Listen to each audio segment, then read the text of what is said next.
Movie Wars.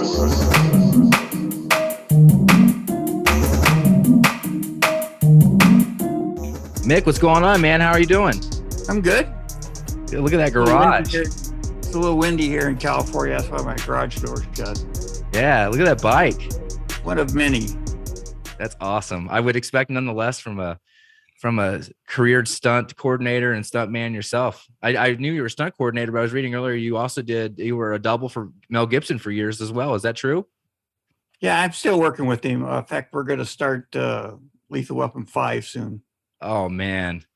Well, I'm actually a diehard Mad Max Road Warrior fan as well. So that got me excited. Good. Yeah. So let's get started. I want to get the reason we reached out to you is because we covered the Fast and the Furious. We do, battle. So we did Point Break versus the Fast and the Furious, and was really just blown away by your proprietary invention, the Mick rig, right? And so you got a Technical Innovation Award for that. Before we go into that, do you want to go into just to your career, where you got started, what you're doing today? I started like 1971 is when I got interested. By 72, I was working at Knott's Berry Farm as a gunfighter.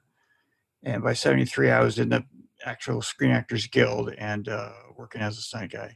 And then by 76, I was coordinating a show and TV shows and directing second units. And that's really all I've done. It was one of my mentors, Bobby Bass, who he called me and he goes, "This is not stepping backwards. I want you to double this guy on this show called Lethal Weapon." And his name's Mel Gibson. He was Mad Max. And I'm like, "Whatever you want me to do, Bobby, I'll do it." So he's the one that put me together with Mel, and Mel and I have worked together ever since. That's awesome. So let's talk about the Fast and the Furious. So, the way I wanted to pose this question is, on the special features, you elaborate, or they talk about how this invention changed the way, you could use stars and chase scenes. Can you kind of explain the problem that was solved by your invention and how it not only impacted the Fast and the Furious, but, chase scenes and car scenes in general for cinema since then? Well, it was always traditionally done.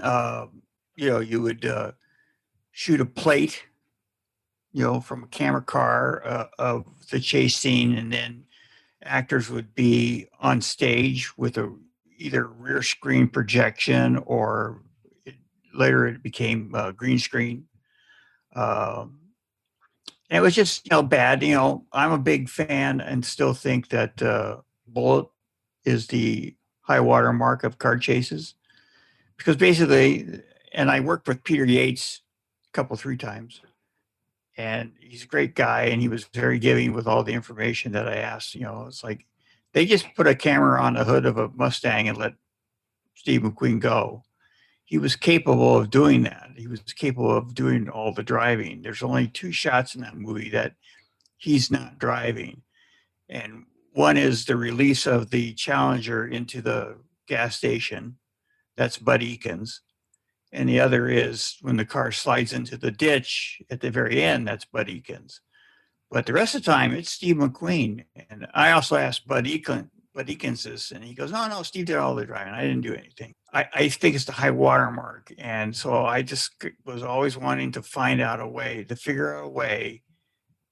to put an actor in a Steve McQueen situation and make it believable. And Fast and Furious came along, and I'd worked several things, Bird on a Wire with Rob Cohen when he was a producer. And I just went to a hobby store and bought a couple of models, and I built the Mick rig with a detachable car. And I pitched the idea to Doug Claiborne, the producer, and Rob Cohen, the director.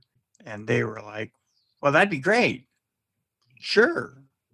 How much is it going to cost?" And Matt Sweeney, who was the special effects coordinator, a guy I work with a lot, who's a brilliant guy, mad scientist, he told them, $30,000, and they were like, "Oh gosh," that was like, oh, that was complete. That was like buying the body of the van that we started with and building the thing and building a car on it. And but Doug Claiborne was cool. He goes, well, give me a breakdown of how many shots we're going to save from green screen. Because they had like almost 4 weeks of green screen to shoot. And I hate green screen. It's just fake, especially the day stuff. It's hard to fake. So I came back with like 172 shots. They're like, Wow. you're kidding. I go, no, we'll just use it. We'll just shoot the whole thing live. So they agreed to build it. Sweeney built it. We built it. And, I was there like supervising and, what I wanted. Because the idea was to have a fast vehicle that you just put the body on of any car, cut the floorboards out. It's just a mock-up. It's a buck. That's all it is. And we built the first car on the green car. The entire rig, I went and weighed it, was 2,800 pounds. Wow. And it had a 460 in it, and it worked. It ran really fast. We were at Whiteman Airport out in the valley of the San. Doug came out to look at it, and we wanted him to see what we were doing with it. And I knew it was going to work great because I had already been pitching it around. We put Doug in there, we put a little video camera on there, and I threw some 180s and some reverse 180s. He came out and he grabbed the camera and he ran. He ran back to the studio. He showed it to Rob Cohen, and that was the end of it was like the schedule changed. All the green screen was out, but they did like 4 days of green screen. And the rest of the time, there isn't one shot in Fast and Furious that isn't on the McRig except for one shot. And there's a shot of, that was his name, guy, he killed himself, Star. Oh, Paul Walker. Sorry. Paul Walker slides up the camera and shoots the gun with the motorcycle guys. That's the only shot that's he did. That's the only shot that anyone's driving. Wow. That is incredible. And before, it wasn't just green screen too, right? It was wasn't it that they used like a trailer platform too? Didn't they like have an assembly? Well, you could tow a car, which was really bad. I mean, they put cars, they would hook them up to the bumper, or they would just roll them on a trailer. And the problem with insert cars, they're so big and heavy, they're not safe at all. They're just for going down the road and shooting things, and filming, buildings and shit. They just don't, they turn over. Several accidents where guys were killed. And so what we took it out and I built the thing specifically for stunts, for action sequences. There's the driver's seat. There's the passenger seat, which is turned around backwards for the director so you can watch his actors. And there's only like 1-2 places, you can put a hood mount on it. And, Cohen being Cohen and any director, they don't understand like what the difference is. They start putting up a second, a third camera on a little boom or something, a movement. I was like, don't do that. And they're like, why not? And I'm like, gives it away. He's like, I know this for a fact. I mean, I've shown Bullet to my mom and other shows to my mom where they had like a toe shot and the camera's moving back and forth because it's arty and the camera guy wants to do it. The director thinks it's arty. I go, what's the difference? She goes, I don't know, but this one's fake. Wow. Because the camera's moving. Wow. It's like, it's an illusion. Yeah. If you hard mount a side mount or, hostess tray or a hood mount and you go and drive a car, you get a different effect. Mm-hmm. And you as the audience are watching it and the camera's moving with the car and you're like, wow, he's just driving. And that's what we wanted to do. Earlier you talked about the green screen. Like now I'm wondering, without the invention, without you successfully convincing them to use that, it would have been a different movie. Like, would that movie have been as exhilarating visually without? No, right? No. All that chase stuff is, at speed. I mean, like a truck hijacking out on the desert.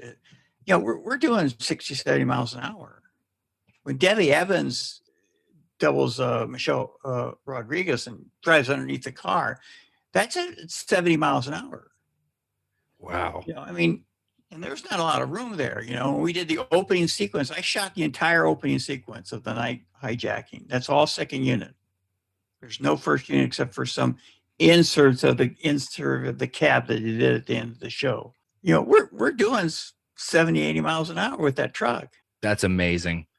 I mean, obviously not new now, this was 2001, but how did this impact stars' desire to be in the vehicles? Because was there before with the danger element, that's why they have stunt doubles, right? But are agents or whoever's responsible for ensuring their stars don't die or get hurt? Paul Walker loved it. He thought it was a lot of fun.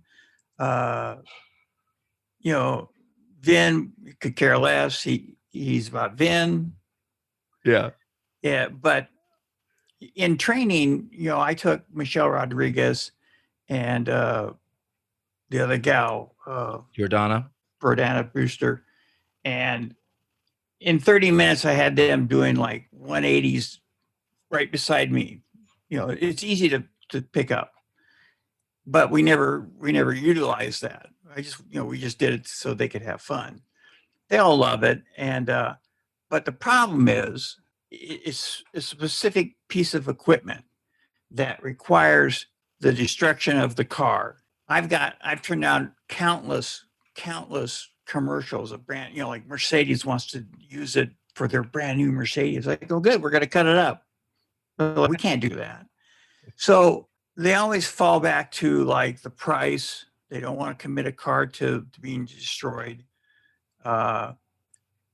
It generated all the other copycats, the Go Rig, and where it's just a motor that's connected to the firewall of another car, and of course it breaks once in a while, and they've had problems.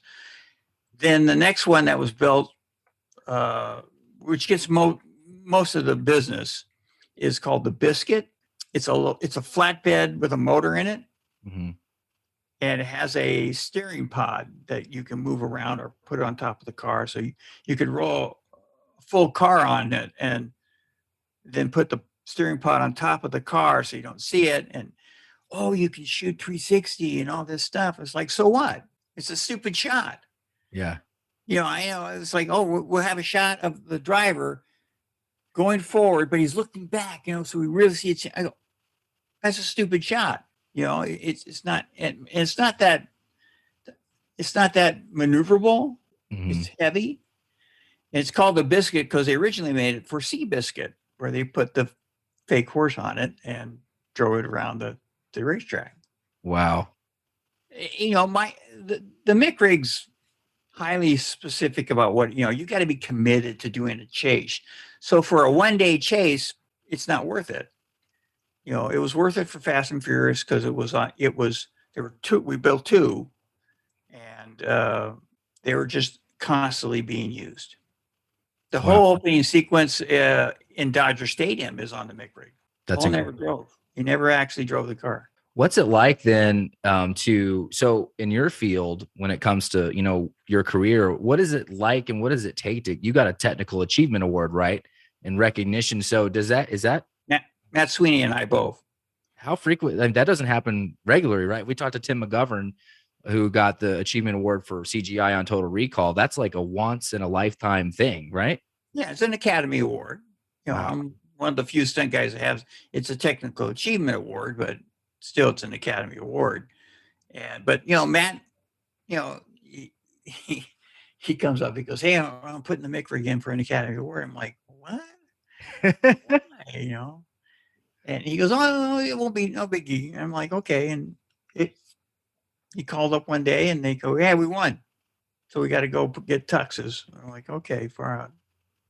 It's cool. But like Fast and Furious I'm more proud of the fact that we got the World Taurus Award for Best Action Picture. The Taurus, are you familiar with the Taurus Awards? I'm not. No. What is that? Red Bull. Mm-hmm. They have the World Taurus Action Awards. You can look it up, and we got the very first one for Fast and Furious for the total picture. Incredible. I got another one for Fast and Furious 4. So, and I got another one for Hacksaw Ridge. So. Oh yeah, Hacksaw Ridge. I saw you were on that. That's incredible. I love that. And do you think it speaks to, because for me, it's like we're spoiled. A lot of the movies we cover, I love. You can see I got a RoboCop poster. My favorite movie is Taxi Driver. So I'm very old school with my passions. But what I love about your story with this invention is that sometimes you kind of think innovation's over. You know what I mean? Like, it's like, Yeah. there's so much technology in movies now with CGI, but so what you're telling me is it sounds like there's still much innovation to be had in film. Then, like I said, here's the deal. The Fast and Furious 2, that director didn't want to use it. Mm-hmm. I don't know why. He just didn't want to use it. I wasn't on it. Mm-hmm. Fast and Furious 3, I actually interviewed to direct Tokyo Drift. Mm-hmm. It was between me and Justin Lin. And they picked Justin because he's Asian. You could tell it's an Asian story. I'm like, I don't understand that, but okay. Okay. He didn't want to use it. He's more, and most directors are happier sitting in their director's chair having a cappuccino while you're setting up green screen. Mm. It's easy. It's nice. It's clean. The McRig is dirty. You got to work. You're working. You're out in the sun. The motor's running. There's a certain amount of risk involved. It's still, you're plotting out a stunt sequence, mm-hmm. and it has to be done a certain way. But there's so many guys. I didn't want it actually after the show. My buddies that were working on the show for me, they were like, we got to buy it. We're going to rent it. We're going to I'm like, and Universal would only sell it to me because I invented it. Mm-hmm. So we bought it as a group. I'm not part of the group anymore because I was never into the rental business. But there's certain ways to use it that makes it effective. It's like if you don't need to slide it only in certain situations. Just driving hard around corners gets the illusion going. Stuff like that. It's like it's never been used to its fullest potential ever because I'm not directing. If I was directing, it would get used to its fullest potential. I have a movie that I'm trying to get going that's all in a car where I can use it to its fullest potential. So is there any situation where they're using this where you're not involved? If they're using the rig, they have to call you? Is that kind of how it is? Well,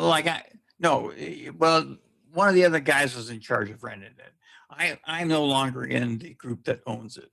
That's what that meant. Okay, that makes sense now. I'm just like, it's like, I'm done. I did what I wanted to do was invent something that was really cool that makes sense. But I've never seen anybody use it the way it's really supposed to be used. Like on Starsky and Hutch, one of my brothers, they rented it. Okay, great. And I told them how to set up the car and all this stuff. And I wasn't on the show. Turns out they just got lazy and they just rolled the car up onto the back of the McRig and, now it weighs 4,000 pounds. Oh. I'm like, dude, are you trying to break this thing? You can't do that shit, Yeah. No, it's great. It's working great. And I'm like, okay, whatever, Is that the Ben Stiller, Owen Wilson remake version you're talking about? Yeah. Right. I had made something before. It was called the swivel car. We made it for Intersection. I was doubling Richard Gere and running the show for Mark Rydell. And the whole thing's about the intersection and the crashes and stuff and how it crashes. And it's a Mercedes-Benz. It's a 270 SEL, like the little sports car thing. It's an older one. It was like a 76 or something. And I was literally talking to the effects guy he's passed away now. I had my cars and I said, could you give me a chassis and turn this thing? And pitched to Mark Rydell. He bought it right there during the production meeting and we built it. We also used a swivel car on Twister. Oh, wow. All that stuff in the ditch. Yeah. That's in the swivel car. That's incredible. The ditch scene. That's one of my favorite movies and one of my favorite scenes. That's incredible. That was your invention. You got some of your email. I'll send you the pictures of the swivel car. Please do. It's nasty, but you can spin the car 360 or any way you want. And it's practical, but it's not because it's like 10 inches too tall. And that's why I like the McRig. I made it simpler because you just measure the door height, and that's how you cut the buck down to that height, and it's perfect. With the swivel rig, is there any modification to the vehicle, or do you can just Oh, slap it same on? thing. It's just a buck. Okay. I drove it, and Brent Woosley, my Canadian stunt coordinator, because we shot it in Vancouver, we're both on either side of the motor in front of the front wheels in like Formula One pods. You don't want to stick your head up because the hood would come by and like chop your head off. It's wild. That's incredible. Oh, Twister's a callback. I love that. Yeah. Switching a little gears, and I love talking about this, but you mentioned Brewster and Rodriguez earlier. Were you the one that they didn't have driver's license when they filmed, right? Were you the They one? didn't want to know how to drive a car. And you took them out Formula One, right? Were you the one that took the cast out? Oh, that wasn't you. I can't remember. No, there was a Rob wanted everyone. He took everyone to Vegas to drive Formula Ones. Pointless. That's just a stroke for the actors, and they go have fun. I took them to the parking lot, and it was LAPD Police Academy. We just had a stunt car, with a locked off e-brake, and he said, "This is what you do, and I'm going to stand here. You're going to drive right beside me, and when you get beside me, you're going to hit the e-brake and pump the wheel, and I'll be camera, and I zoom right into a close-up on them." Within 30 minutes, either one, they were off. Because stunt driving is not race driving. Yeah. Two totally different things. Yeah. I drive a Camry. I've never gotten a speeding ticket. Do you think you could take me out, a person like me who's really scared, and in 30 minutes, could you turn me into a stunt driver? Sure. Okay. That's amazing. I can't imagine myself as that, but I believe you. You just need the space, and you need a car. Somebody like me that knows like what you're supposed to do for the shot. Yeah. It's all about getting a piece of footage. It's not about like how well you drift. Mm-hmm. Yeah, the space is important. I'm trying to imagine myself in a Walmart parking lot trying to teach myself. That's not going to work out, right? You need the right space. No, you'll get arrested. Yeah.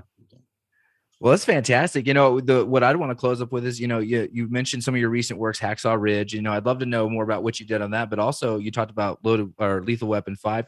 Anything new you're working on that you want to talk about or promote? Or well, I can't talk about Lethal Weapon 5. It's just Mel's directing. Dick Donner was going to direct, but he passed away, and he told Warner Brothers, and he told Mel, he told me, he goes, "I want Mel to direct it if anything happens to me." I've had, over the last 2 years, I had like 3 meetings with Dick at his own action. And, Dick was my kind of like directorial mentor / father figure. Mm-hmm. Love the guy. He's fantastic, great storyteller, and Mel's a great storyteller. It's a little darker than what we're used to. So it's going to be good. That makes sense that if Mel's directing it, it's going to be a little darker, but doesn't that kind of come full circle? Because wasn't throughout that franchise, wasn't that a thing? It was like, as Mel, as his reputation as a director, as we start seeing his great films, wasn't it kind of like, why isn't Mel starting to direct as they started making more sequels? So it kind of comes full circle in a great way if you're a fan of that franchise. He's a great director. He really is. It's funny, on Lethal Weapon 2, at one point he dies. Mel dies. He died in the ship's hold. There's a scene where they shot where he died. And I was telling Dick, "Oh, that's fantastic. He should die because it's ripped the audience heart out and all this." He goes, "Are you kidding? They're not going to let me kill the goose that lays the golden egg. He's gold." And so they shot the other scene where he lives and, "Give me a kiss" and all that shit. Which is really good. And that's like, my mind goes to like the. Wow. I know. And it's amazing when it happens. Like they wanted to kill Rambo in First Blood too. And the studio's always got to come and be like, we want to make like 4 more of these, right? No, once they see some footage and they see where it's going, even bad pictures get a sequel. Oh yeah. Plenty of them. Well, that's awesome. Thank you so much for your time today. And this has been really great, man. It's so much to learn. And I love the green screen thing you told me about. That really blew my mind that you literally changed that film. The old way to do it was they would shoot the plate, and you would get on sound stages called rear screen projection, and you have to have like 150-foot throw.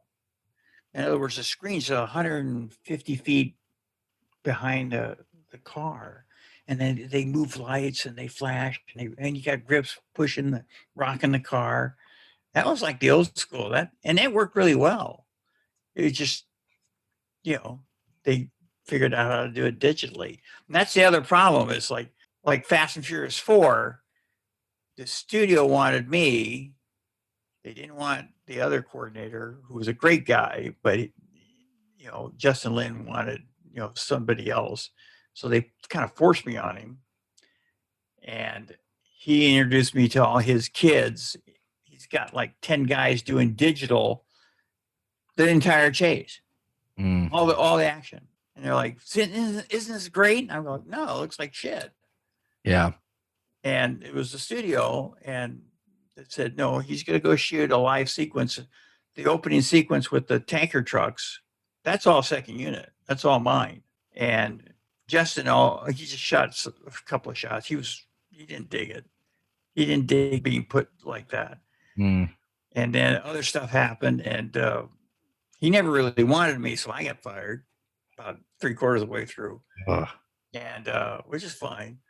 And then they showed the sequence, and a friend of mine, Mike Gunther, who was running the fight section of it for me, they showed the sequence, and Neil Moritz is there, and Justin Lin. They're just raving about the opening sequence, how bitching it is, and all this shit. And he goes, "Yeah, this is from the guy you fired." I go, "You did," and I know that he said it because a couple other people told me he did. Yeah, well, so Phil, my co-host, I wanted him to come on. He was double booked, but one of the reasons we covered it, because not only is he a fan of the franchise, but he's a car person. Like, he's obsessed with cars. I think based on my conversation with him, like, one of the reasons he is drawn to the first one is because of the realism. I think car people know, right? The whole zeitgeist around the first one was they actually had car people as extras. They had them bring their own cars. It's a car people film. Hey, I had to choreograph the ditch out of when they ditch out of the street. We got like 200 tuner cars, all background guys. I had to choreograph how to get them off the street in 10 seconds.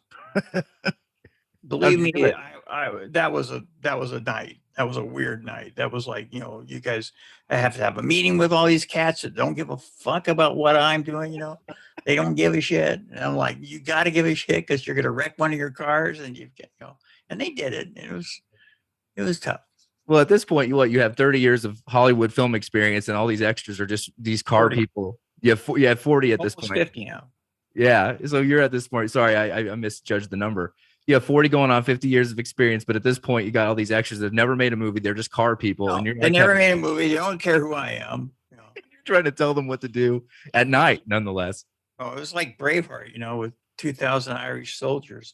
Oh, we haven't talked about Braveheart yet. We covered that as well. So you were Mel's double, but you also did the coordination on that too, right? And the second unit. I shot all the battle sequences. How do you do all that at the same time? I mean, that's intense, right? Busy. Yeah, you're busy, but they're totally different types of work, right? You're coordinating, but you're actually doing the stunts for Mel. I mean, he's the only guy that I would double and direct at the same time for second units. I don't do it for other shows. I didn't do it for Fast and Furious. I don't get in front of camera. I don't get in front of camera on Hacksaw Ridge. He's not in it, so yeah. And he won't let me double him anymore. Really? Yeah, he's like a mother hen about that. Yeah. Well, that's not uncommon though, right? I remember reading about, is it Chad Stahelski, who directs John Wick, was Keanu's guy for years. What is it about that? I mean, relationship. I mean, it just seems natural that a stunt man and the person he's doubling there's a relationship that just happens there. I mean, is that common? Depends on the two individuals. I mean, Hal Needham and Burt Reynolds were tight. Chad and Keanu are tight. They respect each other. Mel and I respect each other. Mel he doesn't direct a show unless he calls me. He goes and acts. That's a different thing. I don't care, because I'm not doubling him anymore. That's incredible. Yeah, I mean, and you guys get hurt. I mean, Chad Stahelski on The Matrix broke ribs and broke a femur, I think. So, I mean, Mel's concern is legitimate. Nothing. That's What was that? nothing. He's complaining about that, then he's a puss. Man, I love the stuntman talk. I love it. No, Chad's a good guy. He's really talented, and he was in Brand X for a while, and he was butting heads with other guys because he wanted to go. You know, he had developed 8711 and the fight stuff and all that stuff, and some guys were like, "Well, either you're in Brand X or you're in 8711. What the fuck? Which is it?" And he didn't know what to do, and it was like he didn't want to piss people off. And I saw him. I talked to him after a meeting one night, and I said, "Dude, you want to direct, right?" And he goes, "Yeah." He goes, "Then you should just fucking fire on it. Just quit the group and go. It doesn't mean anything. Don't let all this stuntman bullshit hold you back." Yeah. And a couple of days later, he resigned and he took off. Yeah. He's a talented guy. Mm-hmm. Yeah, and he made the transition to directing pretty seamlessly too. Well, he had piano. Yeah. I'm bad because I don't lean on Mel. I don't call him up and say, "Hey man, I'm going to direct a picture with you in it." Yeah, you got people calling you for work. Like if it's not, if Mel doesn't work, you don't work. You got other work coming. I've turned down 10, 15 shows as a director. Oh, by the way, and you can get Mel in it. Well, that's amazing. I mean, we can close unless you got other stories you want to tell. I mean, this has been good. Thanks, Kyle. Appreciate it. All right, buddy. Have a great day. Bye-bye. Okay, goodbye. Movie Wars.